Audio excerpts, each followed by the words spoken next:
dia a todos. Nós vamos dar início, então, à nossa mesa redonda de políticas nacionais de formação de professores e desenvolvimento profissional. Para compor a mesa, vamos chamar professor Rômulo Lins. Doutor Rômulo Lins. Professor Rômulo Lins é licenciado em Matemática pela Universidade de São Paulo, tem o seu doutorado em Mathematics Education pela Universidade de Nottingham e o pós-doutorado pela Universidade de Bristol. Professor Rômulo é livre docente da Universidade Estadual Paulista Júlio de Mesquita Filho e é membro do corpo editorial de diversas revistas científicas, tais como a International Electronic Journal of Mathematics Education, da International Journal of Science and Mathematics Education, da Journal of Mathematics Teacher Education, da revista Bolema, da revista Quadrante de Lisboa, entre outras. Seus temas de pesquisa e de atuação são álgebra, teoria do conhecimento, produção de significado. É com muito prazer que recebemos o professor Rômulo aqui na Uniban para trabalhar nessa mesa redonda. Gostaria de pedir uma salva de palmas a ele. Para compor a mesa, chamamos também o professor Dario Fiorentini. O professor Dario é docente pesquisador da Faculdade de Educação da Universidade Estadual de Campinas, Unicamp, Departamento de Ensino e Práticas Culturais, na área de Educação Matemática e de Formação de Professores. Atualmente, o professor Dario é o coordenador do Programa de Pós-Graduação em Educação da Faculdade de Educação da Unicamp. É licenciado em Matemática pela Universidade de Passo Fundo, no Rio Grande do Sul, mestre em Matemática e doutor em Educação, Metodologia de Ensino, pela Unicamp, com estágios pós-doutorais nas universidades de Lisboa e Sevilha. Ele é fundador e coordenador dos grupos de pesquisa PRAPEM e do grupo de estudos e pesquisa sobre formação de professores, do grupo de Sábado. Ele foi membro da avaliação da CAPES, área de educação para avaliação de programas de pós-graduação, no triênio 2007-2009. Ele assessora projetos de pesquisa e programas de formação docentes no exterior, na Argentina, Guatemala e Portugal. E os temas de linhas de pesquisa de atuação docente são educação matemática, formação e desenvolvimento profissional de professores, saberes docentes e prática didático-pedagógica em matemática. E é um prazer estar recebendo o professor Dario Fiorentini aqui conosco.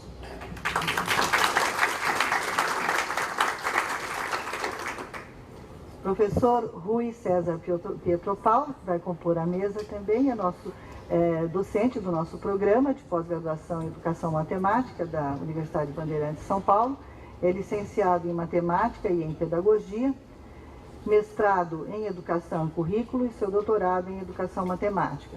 Professor Rui é prêmio CAPES de tese, melhor tese de 2005 na área de ensino de ciências de matemática. Ele desenvolve pesquisas sobre currículos de matemática e, em especial, sobre demonstrações e provas nos currículos da educação básica. Ele faz pesquisas sobre formação de professores que ensinam matemática e sobre história da educação matemática. Ele estuda também os desempenhos dos alunos em matemática nas macroavaliações, SAEB, SARESP, ENEM e PISA. Ele participou como elaborador dos parâmetros curriculares nacionais do Ministério da Educação para o ensino fundamental e participou como elaborador da proposta curricular de matemática do Estado de São Paulo de 87 e 88 e da proposta de 2008. Atualmente ele coordena projeto financiado pela CAPES relativo ao programa Observatório da Educação. Um grande prazer também estar com o professor Rui aqui na nossa mesa. Uma salva de palmas para ele. Bom, antes de mais nada agradecer o convite e a possibilidade de estar aqui, tanto por estar no encontro, quanto pela possibilidade de encontrar com muitas pessoas que já há um certo tempo eu não encontrava, né? E a oportunidade de poder participar da mesa. Bom, eu não sei exatamente se o plano geral aqui vai estar de acordo com o que está na descrição que eu tinha mandado, né? Mas isso é bastante comum. À medida que a gente vai chegando mais perto de um evento, você vai pensando em outras coisas, né? O meu plano geral é falar sobre uma certa visão minha do que aconteceu com o MEC desde o começo do primeiro governo do Fernando Henrique até os governos do Lula, né? Eu brincava várias vezes, eu falava assim no governo Fernando Henrique, eu via coisas sendo feitas que já deviam ter sido feitas há muito tempo, né? Deviam ter começado há muito tempo. E eu brincava assim, que péssimo, mas eu tenho que elogiar o MEC desse governo, né? Obviamente é uma visão com um viés ideológico um pouco mais amplo, né? Mas do qual eu não tenho que me envergonhar. E, curiosamente, na transição para o primeiro governo Lula, uma boa parte do que parecia estar lá no MEC, uma boa parte foi mantida, né? Acho claro que o Rui acompanha melhor isso aí. Mas com uma diferença, eu gostaria de comentar um pouco sobre essa diferença, porque eu acho que é uma diferença mais geral e que tem um impacto, uma relevância grande para a questão da formação e do desenvolvimento profissional. Então, uma primeira premissa que eu via claramente, né, desde que eu conversei, eu lembro que a primeira vez que eu falei sobre os BCN foi em Aracaju, com algumas pessoas, entre elas o Nilson, o Bigode, no saguão do hotel, né, uma conversa. Mas para mim estava muito claro que o MEC estava procurando maneiras de tirar o controle de dentro da sala de aula. O que eu não acho uma ideia tão absurda que alguém queira fazer isso, não no sentido de desempowerment, né, que o pessoal fala. Mas no sentido de que no Brasil, tradicionalmente, a mesma pessoa escolhia o que ia ensinar, como ia ensinar, ensinava, escolhia como ia avaliar, elaborava um instrumento de avaliação, aplicava, corrigia e dava o resultado final, né? A gente está o tempo todo brigando com o judiciário, porque ele faz isso a respeito das carreiras dos profissionais deles, né? A respeito da sua função, né? Então, nunca, isso muito antes de ter essa primeira proposta, sempre me pareceu que alguma coisa não estava muito bem, né? E eu tinha uma experiência de ter conhecido como funcionava o sistema inglês, em que as coisas são compartilhadas, né? Tem um grupo que elabora o programa de ensino para os próximos, tinha, né? Agora mudou porque tem o currículo nacional, para os próximos tantos anos. Isso tem uma influência no que vai acontecer, inclusive na formação de professores.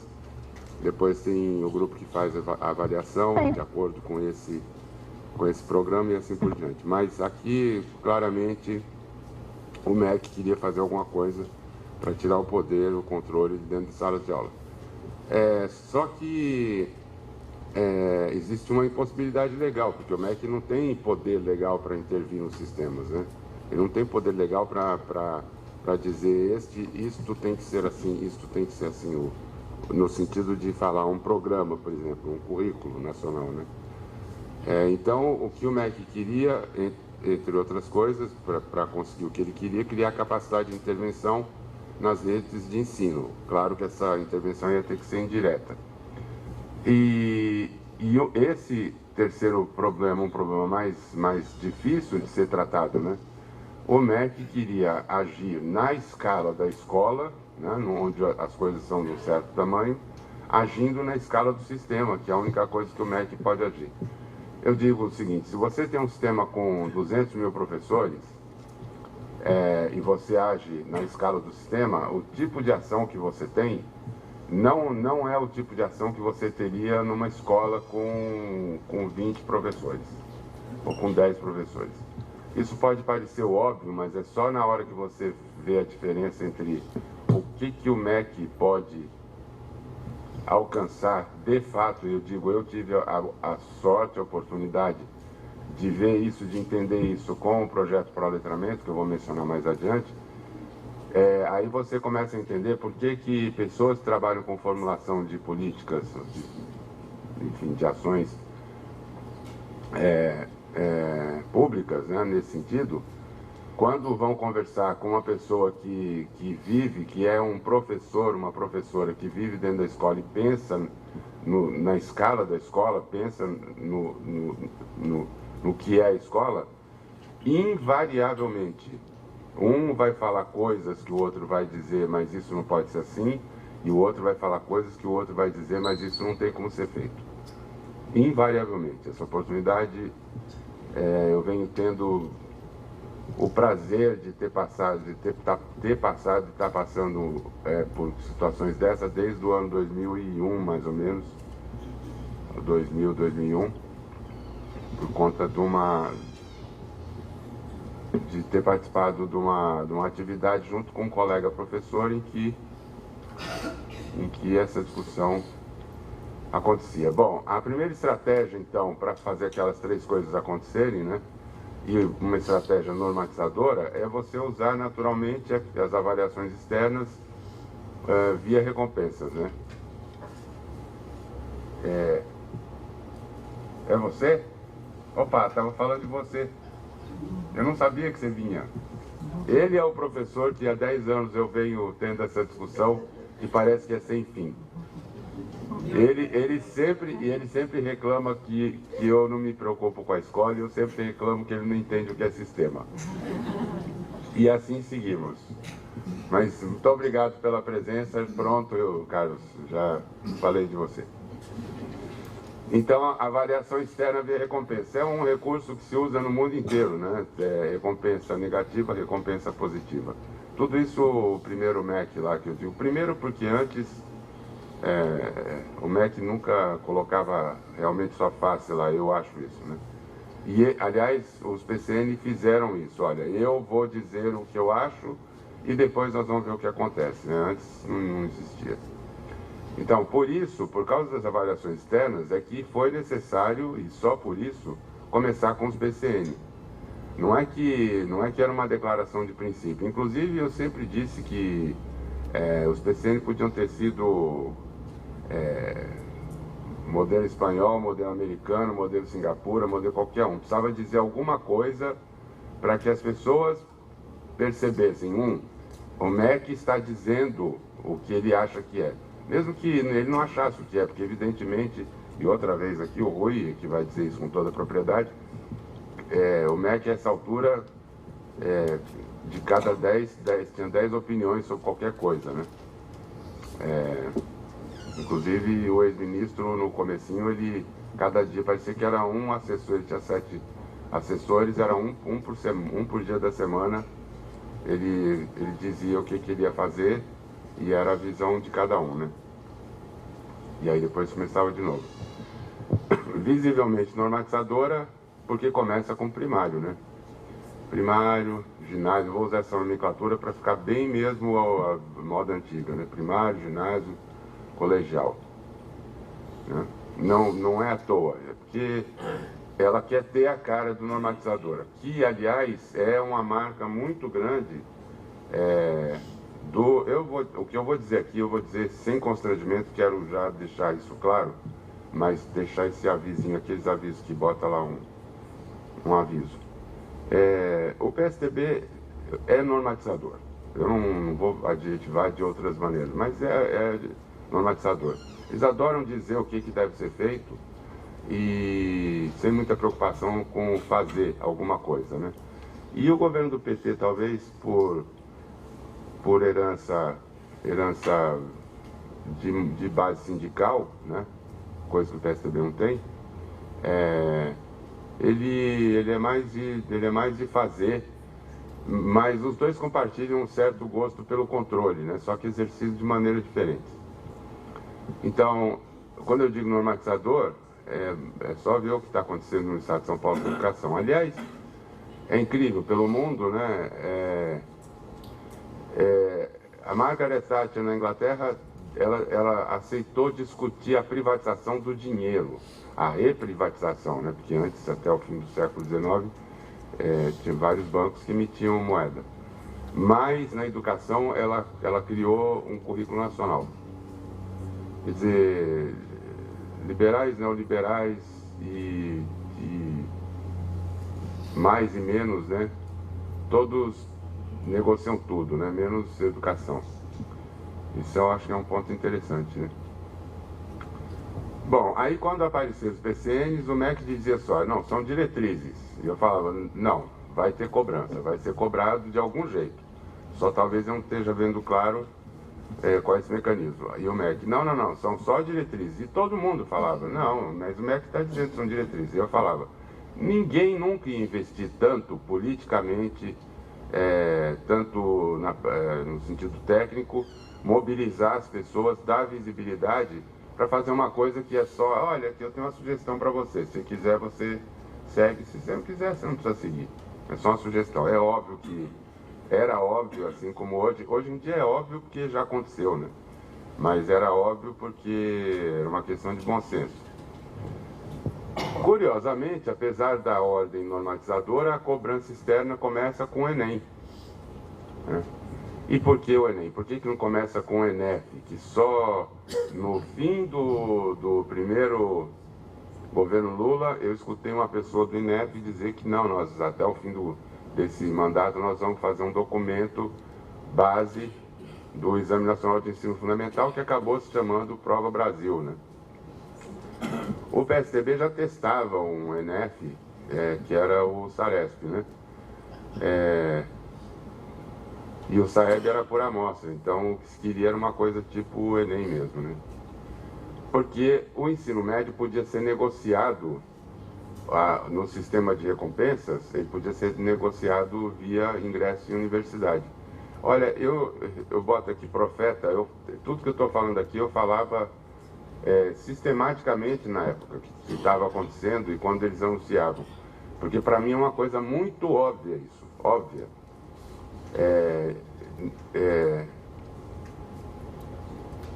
Bom, nós vamos ver daqui um pouquinho para frente a questão de uma outra demanda, né? E aí veio o Provão. Aí tem uma série de medidas que têm o mesmo tipo de ideia, né? De controle externo, mas aí já pegando em outras áreas, né? A questão do Provão, que eventualmente, se não tivesse encontrado a resistência corporativa que encontrou, também teria virado um exame de certificação, assim como o Enem praticamente está virando já. Eu também cantei essa bola, mas tudo isso é uma obviedade, né? Só olhar o que acontece pelo mundo. Isso não me dá nenhum... Não mereço aplauso por isso, eu só mereço dizer que eu via, né? Via e enxergava, estava na frente ali. Isso de certificações, começa a avaliação de condição de oferta de curso, que é uma ideia dos 9.000 e foi uma ideia muito boa, mas extremamente deturpada, né? Bom, o MEC dizia, e a Tânia estava nessa reunião também, aliás, foi uma organizadora da reunião, o MEC dizia que os TCN não iriam ser usados na avaliação de livro didático.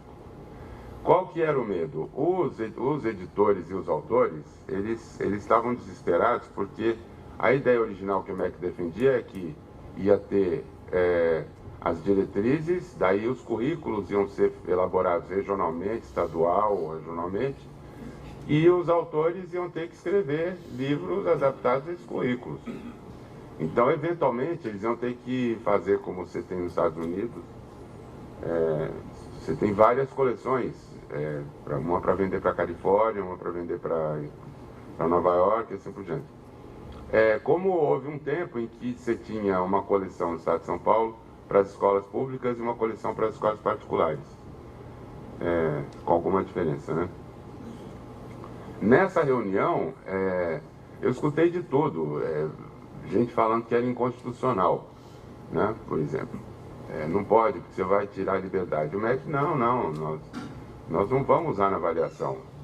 E não era verdade, né? Agora, a coisa mais incrível era a cara de pau, assim, assim, poker face, que os caras faziam quando falavam isso, né? Impressionante. E foram usados. Eu acho que se estão lá para usar. Bom, daí eu vou dar um pulo para frente, 2003, primeiro governo Lula, e o Cristóvão era ministro. E ele tinha uma ideia fixa, que eu acho bastante interessante também, que era a ideia da certificação dos professores. E como está dito aí, já direto ele foi derrubado literalmente pelo corporativismo dos sindicatos, dos professores e dos educadores puros, né? Corporativismo mesmo, foi uma coisa do tipo assim. Eu uma vez escutei, eu estava dando aula numa pedagogia e entrou os alunos entraram, pediram para falar e era uma mobilização contra o Provão. E esse rapaz falava assim: porque eu sou um educador, eu não posso aceitar esse tipo de coisa, isso não é uma avaliação, porque isso não corresponde ao que todo mundo imagina. E que eu acho que era coerente o discurso dele. E eu fiz uma pergunta honesta, ele não gostou, mas era uma pergunta honesta.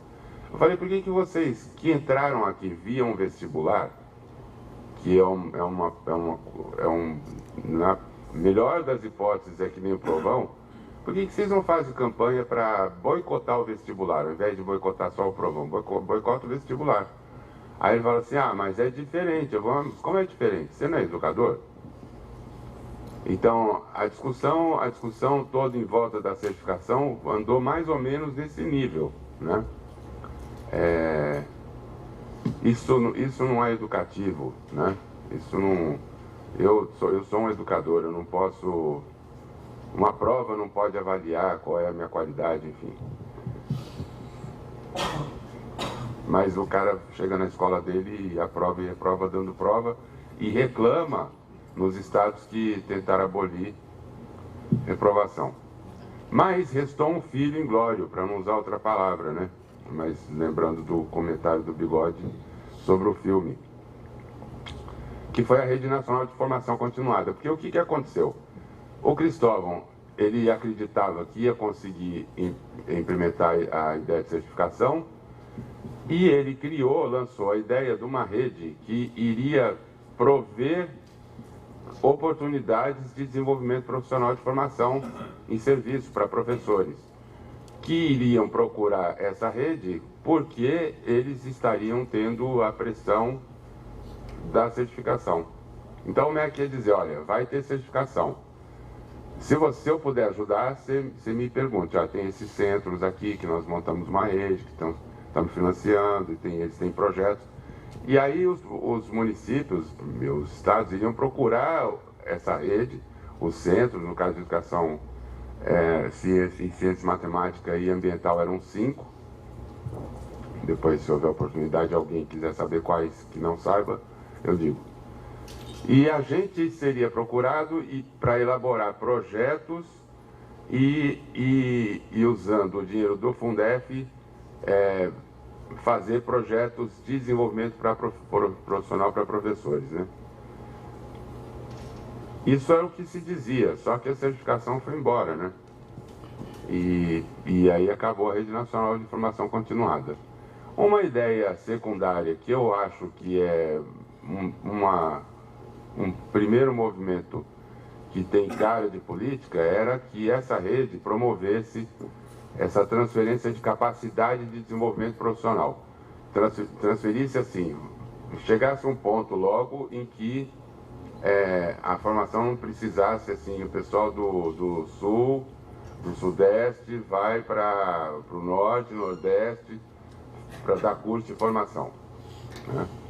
Então a ideia é que a gente fizesse parceria, então os centros fariam parcerias com equipes locais, de onde fosse trabalhar, para que lá se desenvolvesse uma capacidade de trabalho, de formação e desenvolvimento continuado, que depois se manteria na forma de mais um ponto da rede. Então a ideia é que essa rede fosse crescendo e novos polos fossem sendo acrescentados. Essa rede nunca aconteceu, essas parcerias não aconteceram.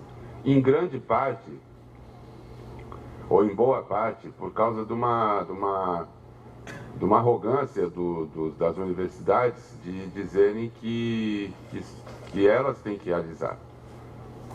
Elas que têm que realizar a formação.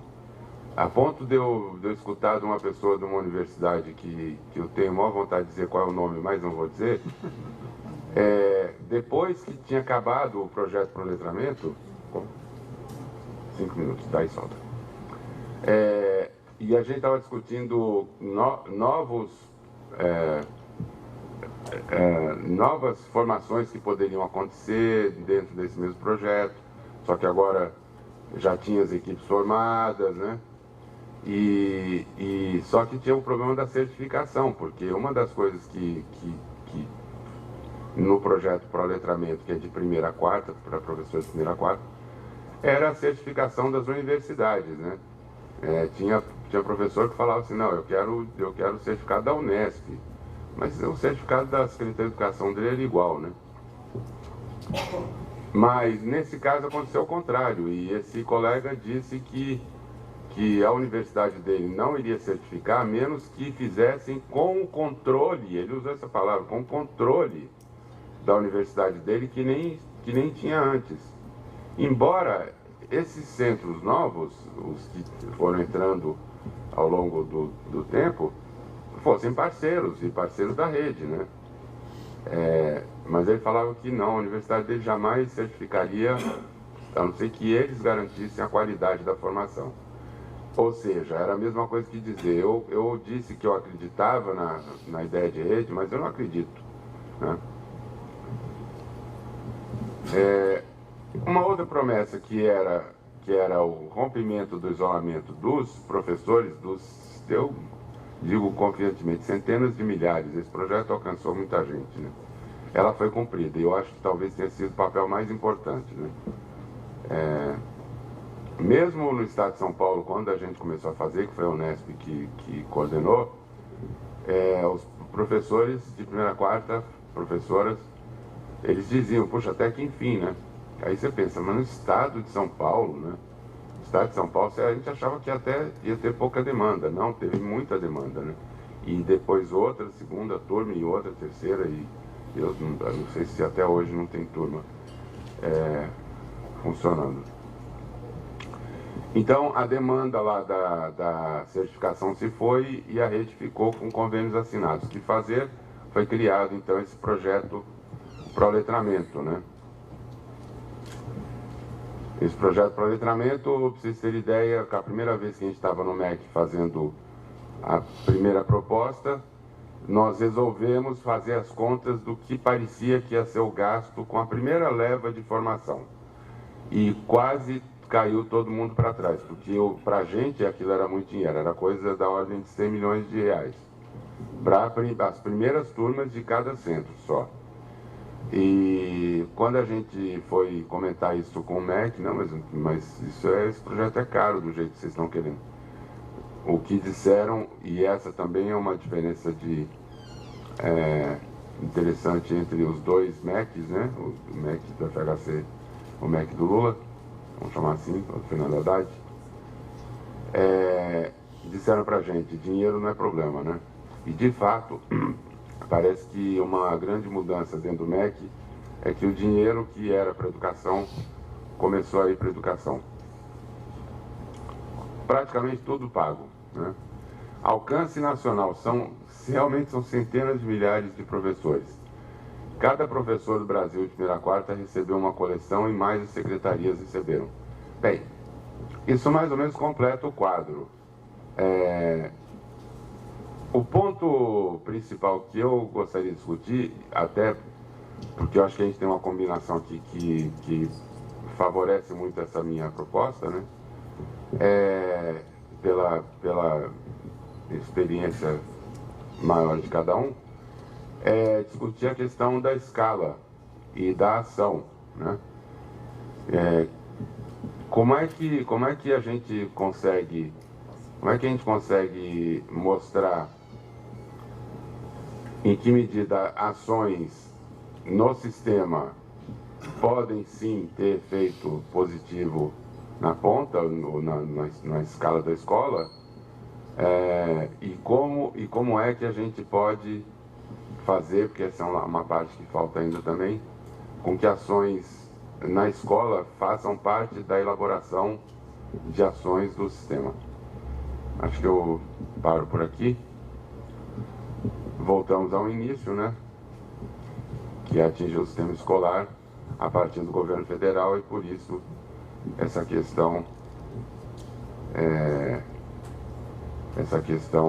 que eu coloquei. E aí, só para fechar, eu vi nesta questão da oportunidade, o MEC oferecer, né? Oportunidade de desenvolvimento profissional coletivo em grande escala. Ao invés de ficar dizendo só o que devia ser, ao invés de normatizar, eu vejo nesses 16 anos uma e a única política educacional. Muito obrigada, professor Rômulo. E já vamos deixar aqui anotado esse ponto, né, para discussão. E eu vou passar a palavra então ao professor Dario. Vamos passar aqui o laptop. Bom dia a todos e a todas. É um prazer estar aqui na Uniban. Agradeço o convite feito pela Niels e pelo programa de pós-graduação para participar dessa mesa redonda e discutir as políticas nacionais de formação de professores aqui com o Rômulo e o Pietro Paulo. Eu vou centrar um pouco mais as minhas discussões as políticas nas práticas, quer dizer, a partir das práticas, como essa repercussão tem acontecido na formação e no desenvolvimento profissional de professores. E a organização da minha fala, vou recuperar um pouquinho algumas tendências históricas da formação de professores de matemática no Brasil, e aí depois vou fazer algumas análises de algumas práticas e políticas públicas de formação inicial de professores, a EAD na formação de professores e a formação continuada também nessa perspectiva. E por último, visando a questão do desenvolvimento profissional, vou focar um pouco as comunidades locais de reflexão e investigação. O Rômulo já apontou para essa direção como importante, que ela não se efetivou, segundo ele, né? Onde essas comunidades locais de reflexão e investigação e escrita sobre a prática, e aí vou falar um pouco dos grupos colaborativos, né? Muito rapidamente, já que o tempo não é muito longo, né? Bom, até 1960 nós podemos dizer que tínhamos um modelo prático artesanal de formação de professores. Ou seja, não havia propriamente um programa de formação de professores de matemática. O professor aprendia na prática e com os mais experientes, né? O saber fazer da docência era essencialmente experimental e adquiria-se na prática, né, mediante ensaio ou erro e a partir de manuais didáticos, os grandes formadores dos professores, né, nesse período, né, e da própria tradição, né, desse ofício, não havendo necessidade de uma formação específica. Então, eu quase não tinha licenciaturas, né, e nem necessidade de um treinamento prévio. Isso começa a surgir a partir dos anos 70, né, e que vai se prolongar até os anos 90, início dos anos 90, o modelo que alguns chamam técnico academicista, ou top-down, ou da racionalidade técnica, que no fundo, né, é o modelo 3+1, né, com algumas modificações, né, os 3 primeiros anos iniciais, uma forte carga de disciplinas matemáticas, dissociadas dos aspectos didático-pedagógicos, psicologia behaviorista ou piagetiana, eram 2 perspectivas psicológicas que se trabalhavam aqui, a vygotskiana é mais recente, e técnicas de ensino, ou seja, uma didática mais geral, né, fundamentada, claro, muito dela no behaviorismo, né? E no último ano, então, enfim, a prática. Então, a prática só acontecia, por isso que é o modelo top-down. Primeiro a teoria e a prática lá embaixo, depois, né, onde se faria o treinamento da teoria na prática, né? A partir de 1998, surgem algumas experiências investigativas isoladas e bem-sucedidas no Brasil, do tipo investigação-ação, né? E que tentam articular mais dialeticamente essa relação entre teoria e prática. A teoria envolvendo aspectos conceituais e didáticos pedagógicos do campo da educação matemática e as práticas de ensinar e aprender nas escolas e na sua complexidade. Principalmente no processo de formação continuada, né, quando surgem aí alguns grupos colaborativos, né, focado no estudo de problemas e desafios da prática profissional, né, envolvendo formadores da universidade, mestrando, às vezes doutorandos, professores da escola e futuros professores. Quer dizer, como eu disse, são experiências isoladas, são poucas experiências, mas elas surgem e trazem uma ideia de que tem influenciado a emergência do conceito de docentes prático-reflexivos ou investigadores de sua própria prática, né? E, sobretudo, a ideia da prática como um campo de problematização e de formação docente, sendo um importante objeto de estudo do professor. E aí, analisando como tem sido as práticas nos últimos anos, eu vou começar aí do ano 2000.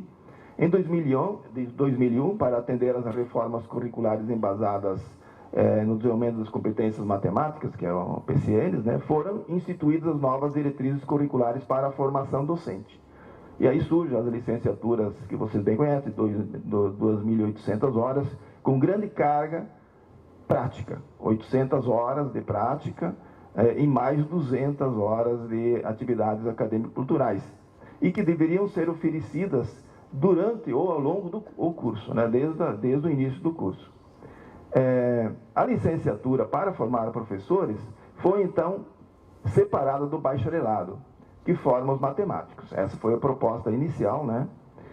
Havia uma grande expectativa entre os educadores matemáticos na época. Eu, inclusive, né, muito entusiasmado, digo agora, e finalmente vai acabar essa dicotomia teoria e prática. Entretanto, né, na prática, isso pouco funcionou, tanto por parte das instituições responsáveis quanto pelas políticas oficiais. As grandes universidades públicas conservaram a perspectiva de bacharelado. Os alunos mesmo diziam, isso, a licenciatura é um bacharelado disfarçado. Quer dizer, nada mudou praticamente. Pois a formação matemática continuou não atendendo às necessidades epistemológicas e conceptuais dos futuros professores, tanto na formação matemática, essa matemática acadêmica, quanto a matemática fundamental para o ensino escolar, quanto as teorias de formação didático-pedagógica e as práticas na escola, né? Então, tanto essa formação inicial, matemática ou pedagógica, era distanciada, continuou distanciada das práticas escolares, né? Sendo como duas linhas paralelas, né? Estavam juntas aí no currículo, mas não dialogavam uma com a outra, quer dizer, sem se encontrar, né? Algumas universidades privadas, para reduzir os custos, transformaram essas 800 horas de prática em atividades sem acompanhamento de um formador, que ajudasse a problematizar essas práticas ou analisar essas práticas com reflexões ou mesmo com investigação, né? Assim, foi possível reduzir o tempo de duração das licenciaturas para 3 anos no período noturno. Então, aí surgem as licenciaturas, que praticamente são licenciaturas de curta duração, contendo as 2.800 horas, mas que dá para desenvolver no período noturno em 3 anos. A prática em si não é formadora, mas sim as relações que nós estabelecemos com essa prática, mediante reflexão, análise, investigação, etc., né? Eu acredito que a reflexão e análise, mediada por aportes teóricos, permite que o professor problematize e produza estranhamento sobre sua prática, ressignificando seus saberes e concepções, quer dizer, um processo de aprendizagem profissional a partir da prática. Não naquela perspectiva artesanal, de que o professor aprende praticando, por ensaio e erro, não. Já é um processo mais sistemático, né, de reflexão e análise sobre a própria prática. E isso, então, dava a possibilidade da ruptura acontecer, né? Já que essa ruptura não se dava pela sobreposição de uma teoria sobre uma prática ou sobre uma proposta, uma prática, assim, mas sim pela problematização das próprias práticas de ensinar e aprender nas escolas.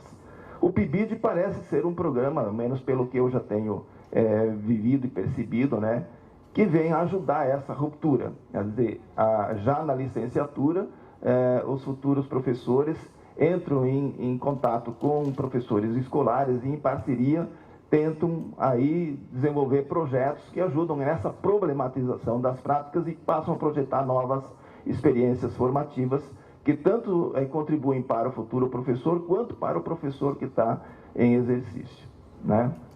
A formação em serviço. O Plano Nacional de Educação, em 2001, instituiu que todos os docentes do ensino básico teriam que, até 2007, concluir a formação em nível superior.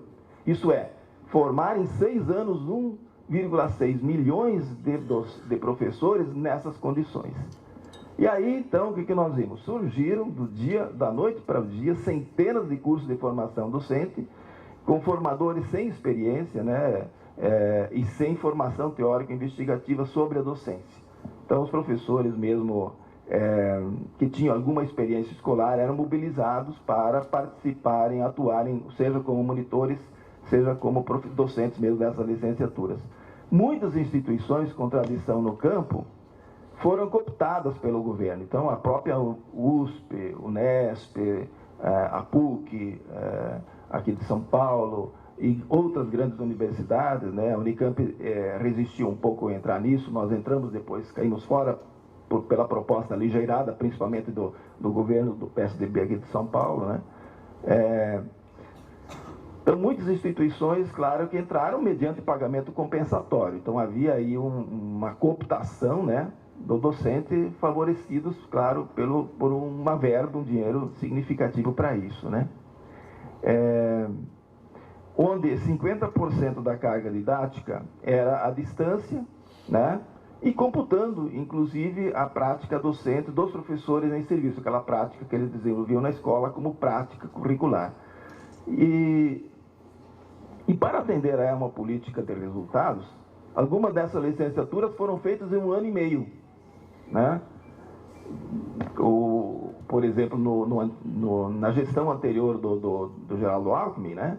Ele promoveu as licenciaturas, principalmente nas séries iniciais, né, em 15 meses, em 18 meses no máximo, né, sendo que os professores e alunos tinham, além disso, cerca de 40 horas aulas semanais. Quer dizer, fazendo a licenciatura e mais todo o trabalho, continuando trabalhando na escola, né, como poderia haver e ser esse tipo de formação?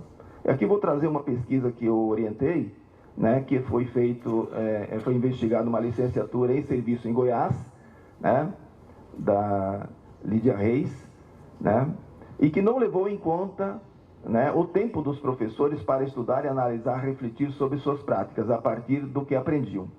Os professores não tinham tempo, condições psicológicas e físicas para assistir com proveito às aulas de fim de semana ou durante os períodos de férias, dando em média mais de 40 horas semanais e deslocando-se de lugares distantes, até mais de 100 quilômetros para o local da formação, né?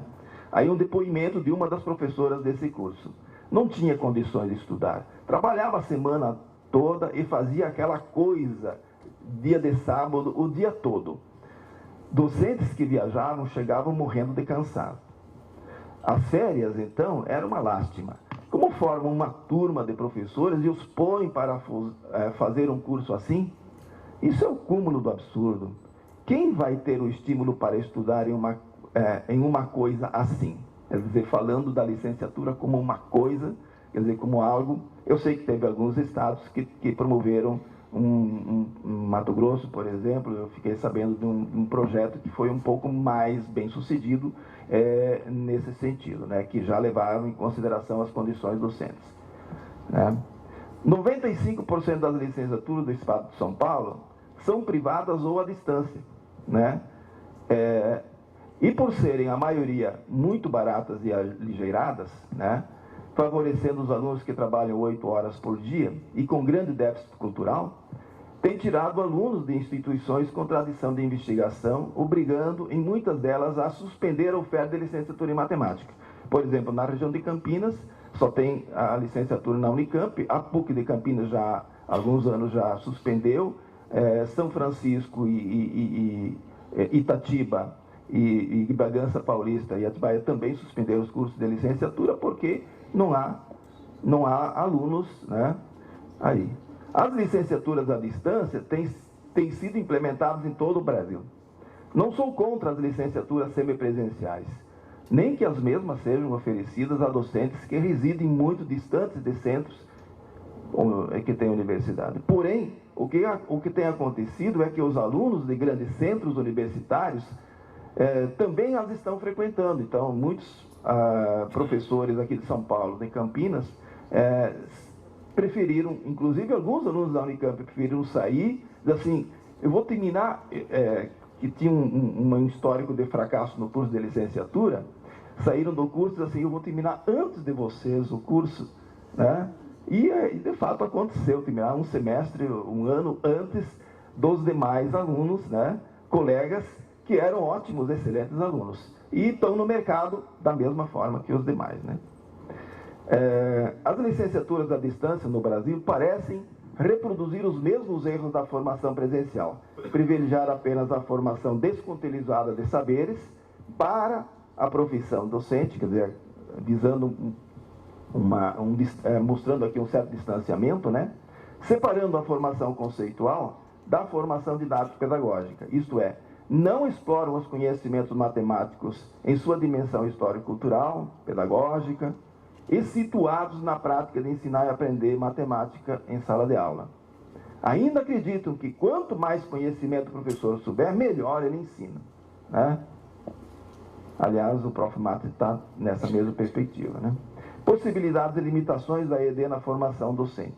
Mesmo em relação à aprendizagem de conceitos e procedimentos, muitos alunos necessitam de intervenção presencial para aprender ou sobreviver num curso de licenciatura à distância, né? Isso foi evidenciado por uma pesquisa da Diba da Silva, da UFMG, do qual participei como membro da banca. Ela, ao investigar 2 polos de licenciatura, desenvolvida na UFOP, né, em parceria com a OAB, ela verificou, num dos polos, um grupo de alunos contratou professor particular para ajudar nas demandas do curso. Quer dizer, para sobreviver, para poder ter sucesso, contrataram um professor particular pagando por fora, né, para poder terem sucesso. No outro foi formado um grupo de estudos, né, para estudar, para tentar. O que isso significa?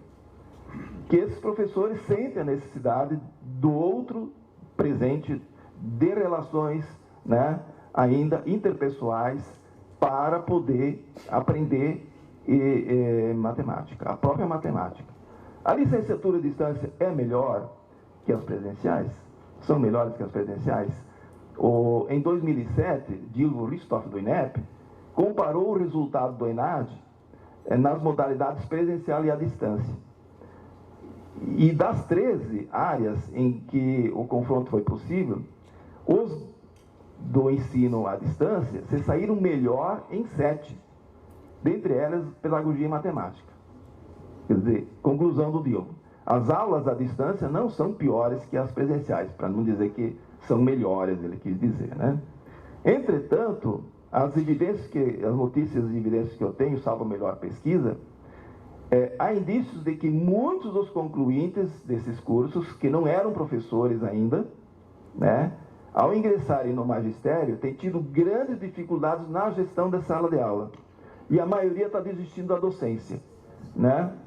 Essa os dados que têm aparecido, né?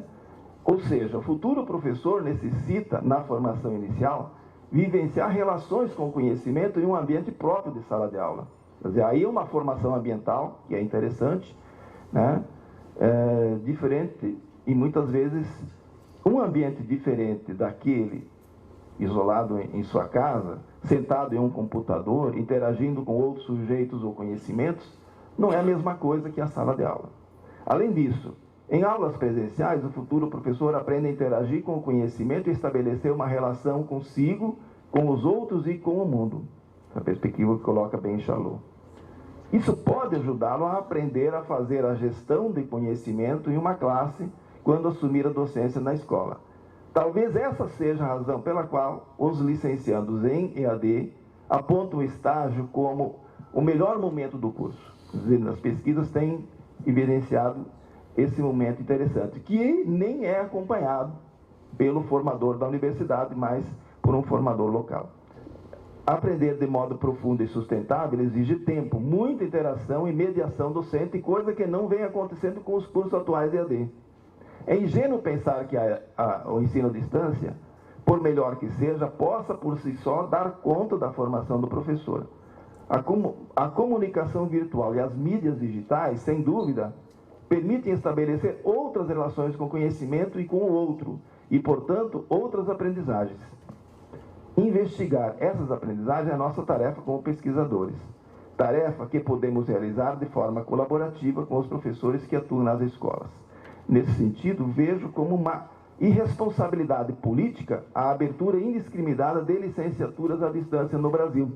Quer dizer, nós precisamos produzir um conhecimento desse tipo de formação antes de abrir, né, indiscriminadamente esse tipo de licenciatura. Para ter uma ideia, olha o crescimento exponencial da EAD no Brasil. No ano 2000, tínhamos 13 cursos superiores com 1.758 alunos. Em 2008, 8 anos depois, 1.752 cursos superiores e quase 1 milhão de alunos, de futuros professores. Né? 786 mil.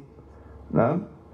A EAD no Brasil cresceu 13.500% em cursos em menos de 10 anos, segundo os dados da ABED. 73% estão em escolas privadas. Isso é bom ou ruim? O que vocês acham? Né? Sem pesquisa, sem uma investigação mais sistemática dessa experiência de formação de professores à distância. Do ponto de vista antropológico, nós podemos dizer que o ensino à distância, em larga escala, pode inibir a formação de comunidades locais de formadores e educadores em condições de organizar e mobilizar práticas educativas que atendam às necessidades de seu entorno sociocultural. Eu vi muitos núcleos de educação matemática, principalmente do Rio Grande do Sul, Santa Catarina, aqui mesmo de São Paulo, né, que estão se desestruturando. Por quê? Porque eles já não têm uma demanda de trabalho na formação de professores locais, porque isso quem faz é a própria EAD à distância. Né? Pior que isso, o ensino em larga escala coloca em risco a continuidade de algumas comunidades de educadores matemáticos locais, já falei, né? E voltada à formação docente e à inovação curricular. Sem cursos presenciais de licenciatura locais, para que educadores matemáticos na universidade local? Né? Principalmente nas privadas. Algumas perspectivas. Penso que é preciso projetar o currículo de formação de professores de matemática à distância, tendo em vista a futura atividade profissional do professor em sala de aulas presenciais, pois o professor pode ter autonomia para lidar de maneira isolada com o conhecimento e não dar conta de mobilizá-lo em um coletivo presencial. Uma alternativa seria transformar os polos em comunidades locais de aprendizagem, apoiando a formação de grupos de estudos de modo a favorecer uma aprendizagem social colaborativa, podendo receber com frequência a presença de formadores, educadores matemáticos, né, docentes de formação. Isto é, um espaço de construção coletiva de conhecimento local, apoiado e conectado com uma rede, em rede com outras comunidades de educadores matemáticos. Em relação à formação continuada, o que nós temos visto são programas oficiais de uma prática de formação descontínua dos professores. Descontínua em relação à sua prática docente na escola, pois não a toma como ponto de partida e objeto de estudo e problematização dos encontros de formação, preferindo a sobreposição de conhecimentos. Quer dizer, o formador geralmente não parte e não problematiza o saber dos próprios professores e vem lá mais propostas, coisas novas que muito interessantes, mas não são incorporadas efetivamente nas práticas por não problematizarem efetivamente as práticas deles. Descontínua em relação à frequência, pois é oferecida de tempos em tempos com grandes intervalos de interrupção. Descontínua também em relação à formação inicial de professores e aos seus conhecimentos até então produzidos ou que vem adquirindo na prática. A universidade e a pesquisa diante desse desafio.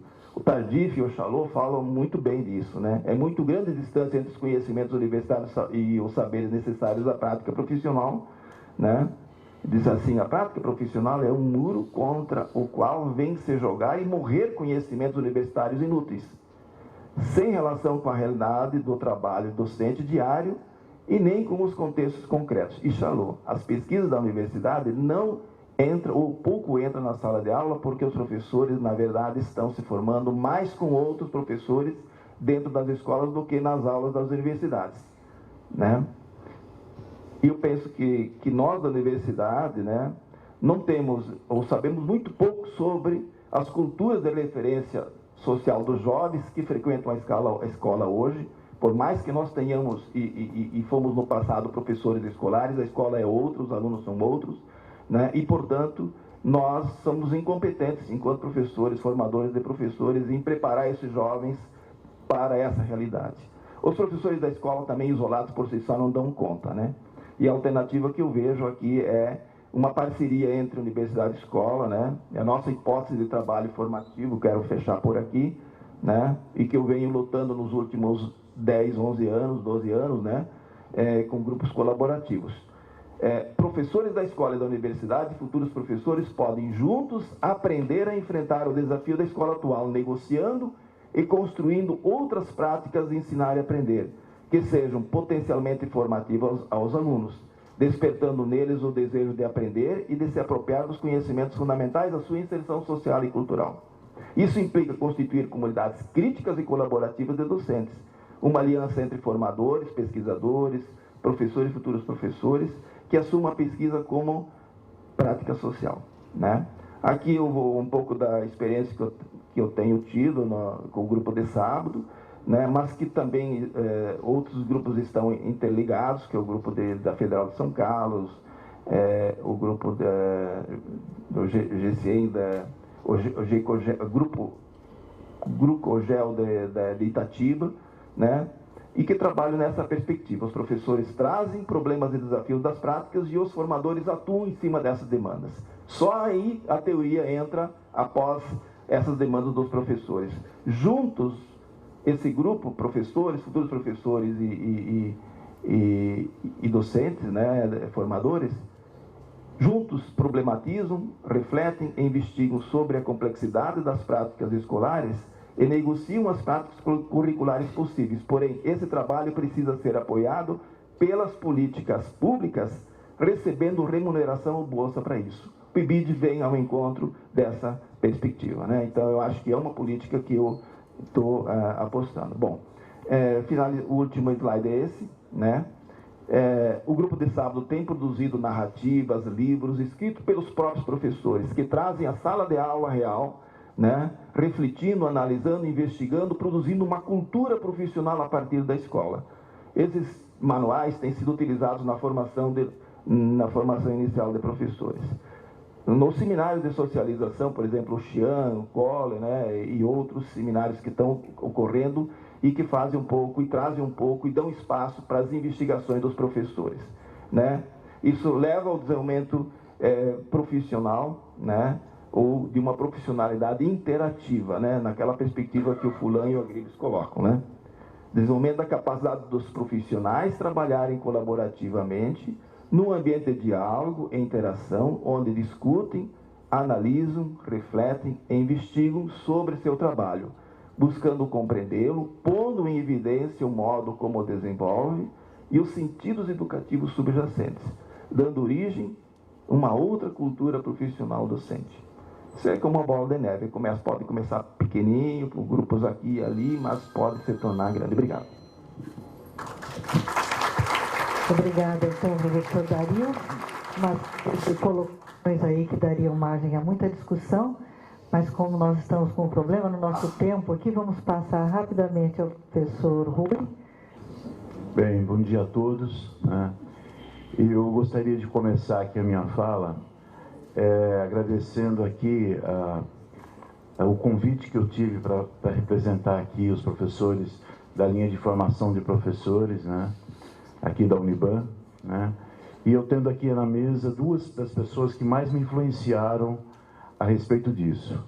O primeiro, o Rômulo, talvez ele não se lembre disso, mas quando ele chegou do seu doutorado, ele veio fazer aqui ele coordenou um projeto que era de formação de capacitadores, né? e eu seria um professor que iria formar esses capacitadores. E o Rômulo, a primeira questão que ele colocou, não sei se você lembra, Rômulo, 93? Isso, eu sabia que era início dos 90, mas a gente vai perdendo um pouco, né? A gente vive muito, a gente acha que tudo é perto, né? Mas o Rômulo colocava assim, por que fazer uma atividade, propor atividades do jeito que vocês estão pensando, né, vai dar certo? Quer dizer, o professor, como é que ele vai inserir essa atividade no seu dia a dia? Quer dizer, ele faz atividade e depois, como é que ele continua essa atividade? Quer dizer ele estava falando da impossibilidade do professor, aquele curso dar certo, né?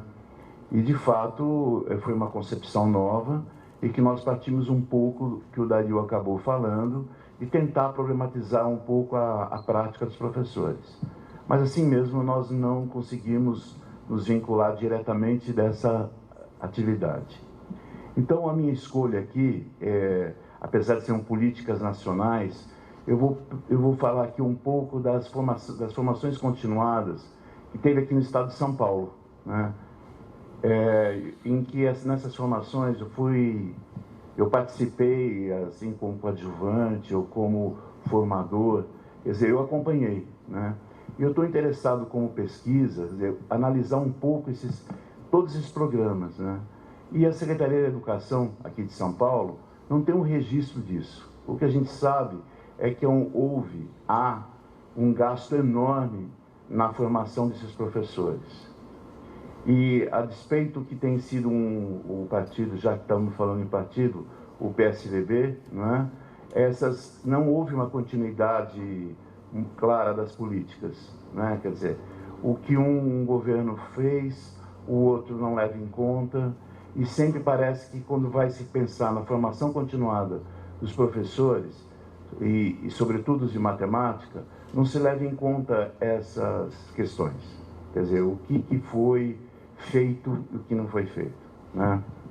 Então eu fiz essa opção de trabalhar, em vez de pensar do ponto de vista mais amplo nacional, escolhi aqui o estado de São Paulo, porque eu acho que também aqui o estado de São Paulo enfrenta, quer dizer, o seu estado mais rico da nação, mas ele enfrenta grandes contradições a respeito da formação de professores. Aqui nós temos temos pesquisadores, mas nós temos também problemas muito sérios a ser enfrentados e que estão no resto aqui do Brasil, né? Eu não sei também em que medida esse modelo de Estado de São Paulo influenciou, também sejam os outros estados, né? Eu vou começar aqui um pouco nos anos 70, como era a formação dos professores naquela época.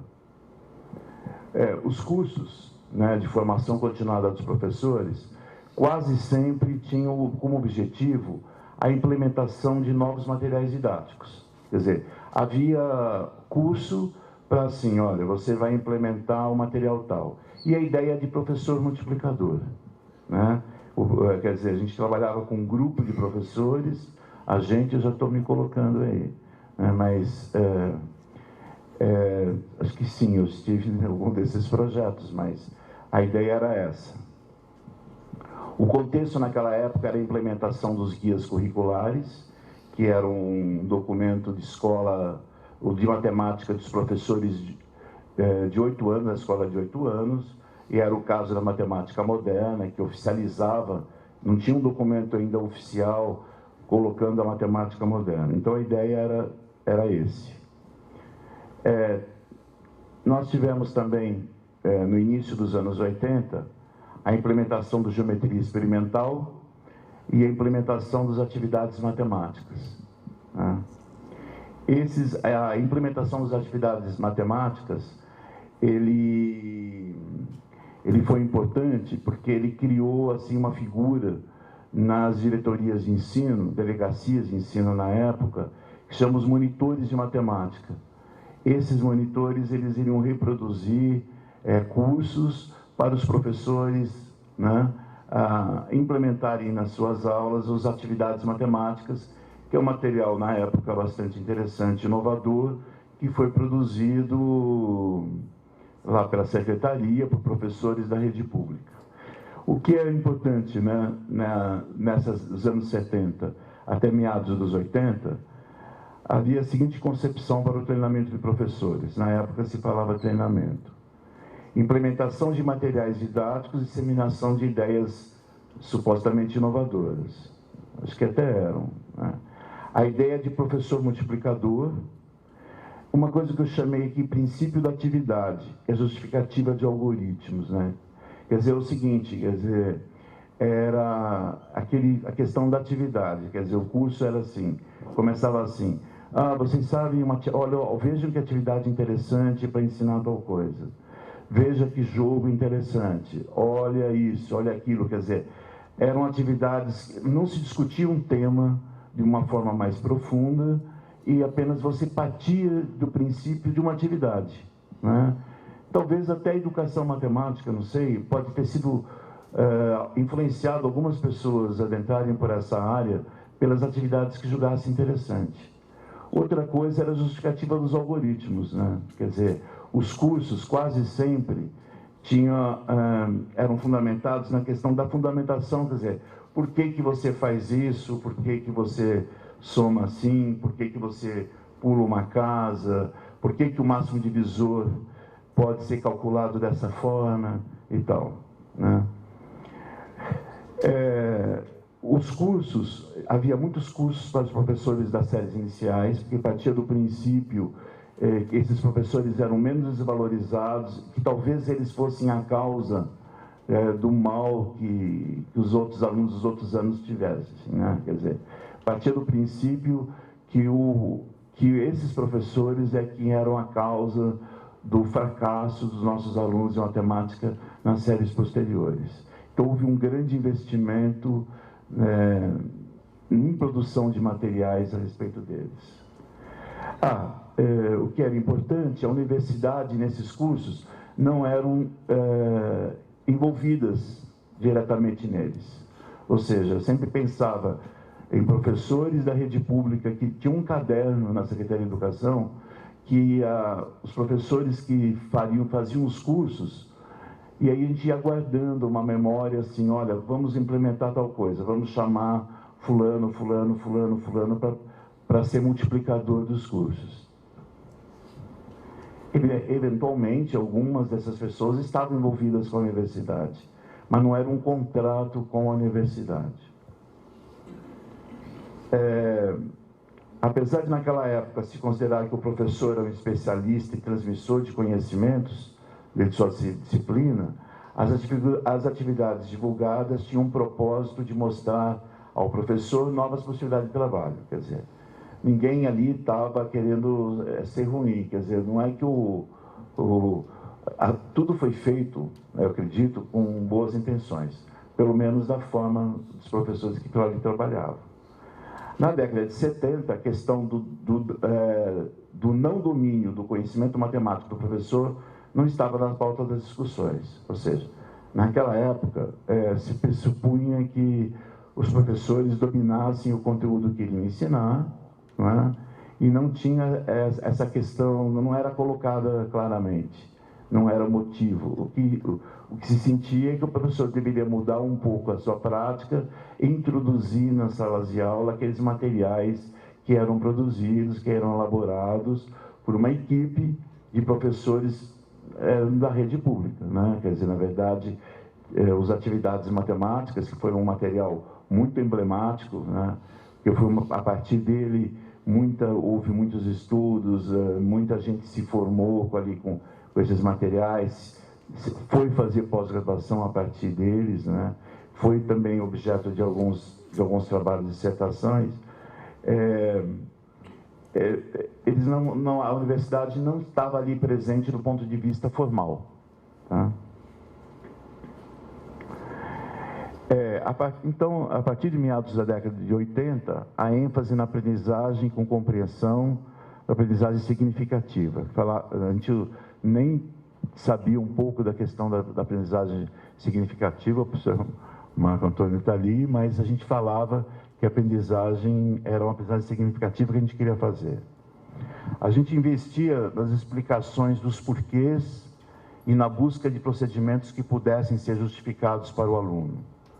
Havia um investimento na proposição de aulas por meio de atividades, experiências descobertas pelos alunos, o fazer matemática na sala de aula.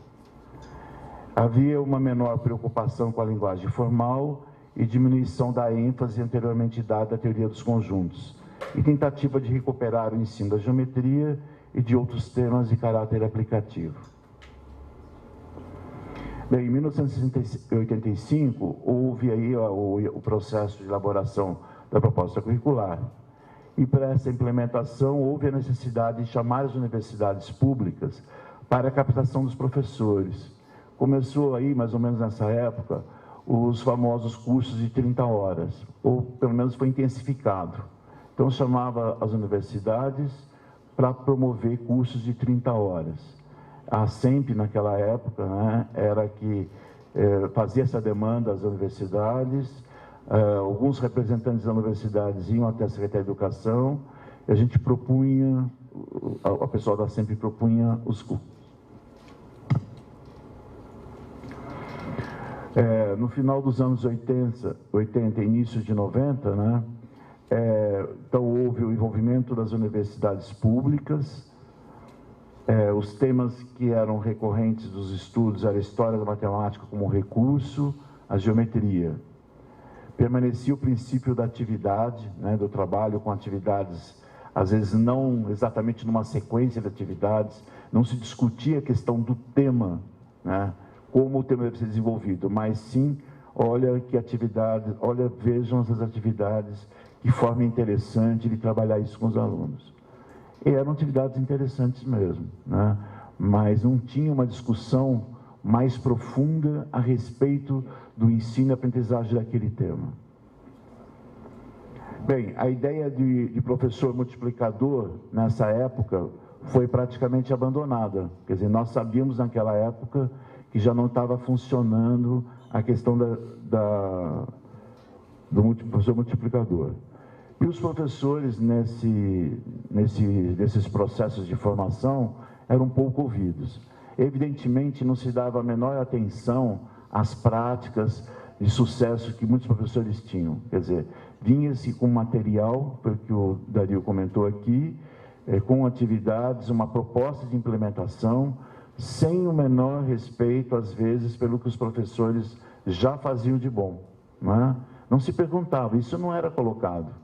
Partia-se do princípio que aqueles professores não sabiam como ensinar, e os professores da secretaria iriam falar, olha, se ensina assim, entendeu?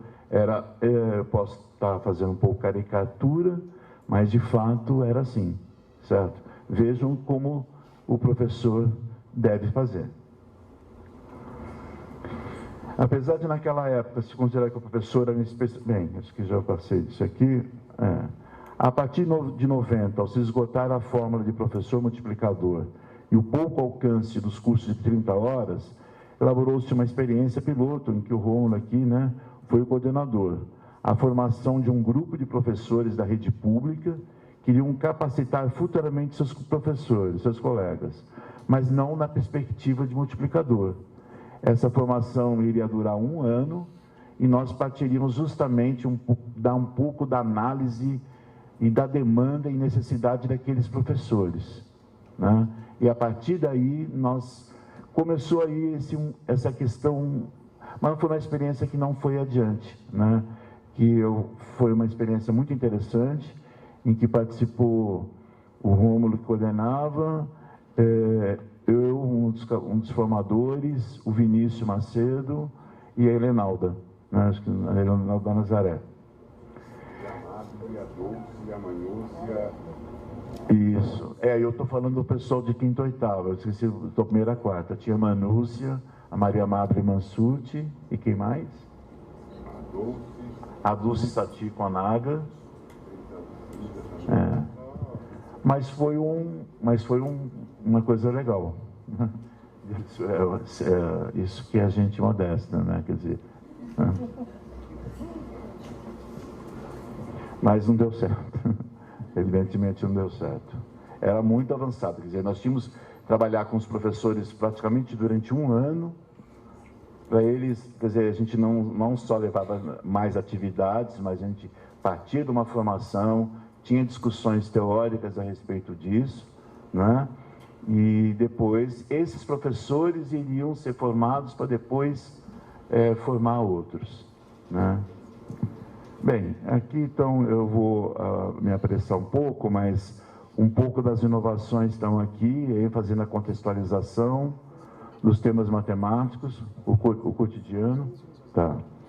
Interdisciplinaridade, desenvolvimento de projetos, ênfase na problematização como ponto de partida da atividade matemática, a possibilidade de uso de novas tecnologias, não era uma coisa que estava começando, investimento no estabelecimento de conexões entre temas matemáticos, né? O recurso à história. Bem, a Secretaria de Educação depois, essa experiência não deu muito certo, ela partiu para vários outros projetos.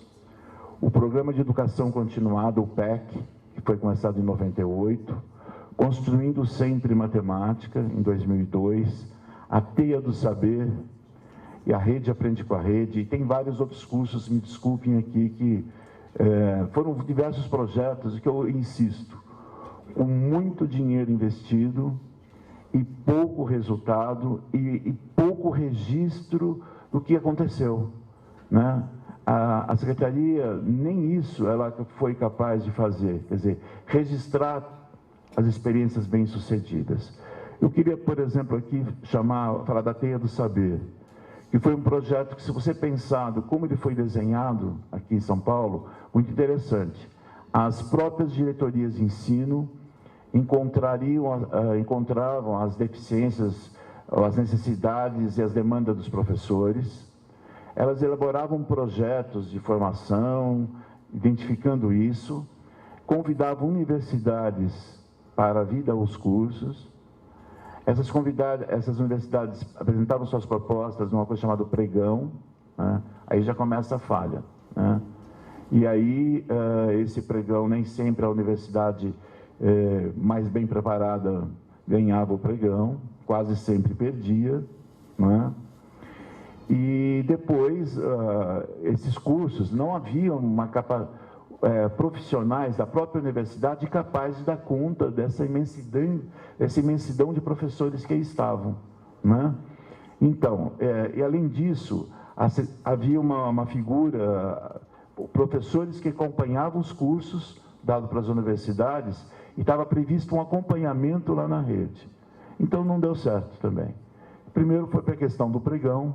Segundo, a própria universidade, quer dizer, a Secretaria de Educação de São Paulo acabou dando para a universidade a tarefa de recuperar, de formar esses professores, que já se identificava naquele momento que ele tinha dificuldades em desenvolver o planejamento, o currículo, e muitos deles não tinham a formação matemática adequada para desenvolver esses trabalhos, né? Então, quer dizer, eu conheci pessoas que eram chamadas por diversas universidades, públicas ou não, né? Bem, e teve outros tantos projetos aí da Secretaria, né, e que eu acho que a gente merece analisar, fazer um estudo sobre isso, né, mais detalhado. Quer dizer. Bem, hoje nós temos aqui alguns projetos, tem a Escola de Formação de Professores, né, que é daqui do estado de São Paulo, e tem o Observatório da Educação que nós desenvolvemos aqui. Não é do estado de São Paulo, mas é um projeto que a gente desenvolve aqui, e no qual que nos inspirou foi o grupo de sábado do que o Dario coordena. Nós partimos desses princípios. Lógico que o curso tem uma dinâmica própria para adquirindo, mas a nossa base teórica está ali, né? Eu só queria fazer, o Observatório de Educação não é um projeto aqui do estado de São Paulo, né? A Escola de Formação de Professores, sim. O que essa escola de formação, quer dizer, está dentro de um plano mais geral, que tem o que o Rômulo falou, a questão da recompensa de professores, pagar mais os professores. Mas o que está se fazendo aqui, não sei se o atual governo vai fazer, vai continuar, mas os professores, que mesmo os já concursados, prestam provas de conteúdo matemático e provas de um pouco de questões pedagógicas, didáticas, né? Não sei. E aí, a partir do desempenho você nessa prova, o professor passa a ganhar 25% a mais, uma coisa assim. Ou seja, o Estado agora percebeu que é difícil de fazer essa formação ampla, né? No caso dos professores de matemática, tem mais de 15 mil, em torno de 15 mil, 20 mil professores de matemática da rede estadual, e então ela atribui o professor, ele vai fazer os seus cursos, ele estuda, presta a prova, passando na prova ele mostrou que tem conhecimentos matemáticos pelo menos suficientes, e aí ele passa a ganhar um salário melhor, né? Aconteceu isso, já teve uma prova dessas, não sei se vai haver outras provas a respeito disso. Vai bem em julho? Então, aí estuda aí para... Tá. Então, estourou o tempo, eu só queria, então, eu não vou falar das perspectivas, mas eu vou fazer uma síntese aqui, rapidinho, 2 minutinhos. Nos anos, então, recapitulando aí, o professor sempre tem mania de, no final, né, dar uma amarradinha, então dá. Então, nos anos 80, os cursos de formação básica, né, inicial e a continuada, sempre foram responsabilizados pela competência ou não competência dos professores. Por outro lado, o trabalho do professor de matemática nos anos 80 era igualmente desqualificado por se revelar fundado num tecnicismo muito arraigado, mesclado ainda de pressupostos do movimento da matemática moderna, e a matemática ensinada e aprendida nas escolas chegava à conclusão que absolutamente não atendia os objetivos lá propostos, né? Hoje, as nossas pesquisas indicam que os professores desenvolveram um saber profissional que condiciona as suas concepções e a sua formação e vivência profissional, reconhecendo a formação de professores como um contínuo, né, construído, admitindo que os professores são sujeitos e não meros objetos de uma escola injusta e talvez desigual. É só isso.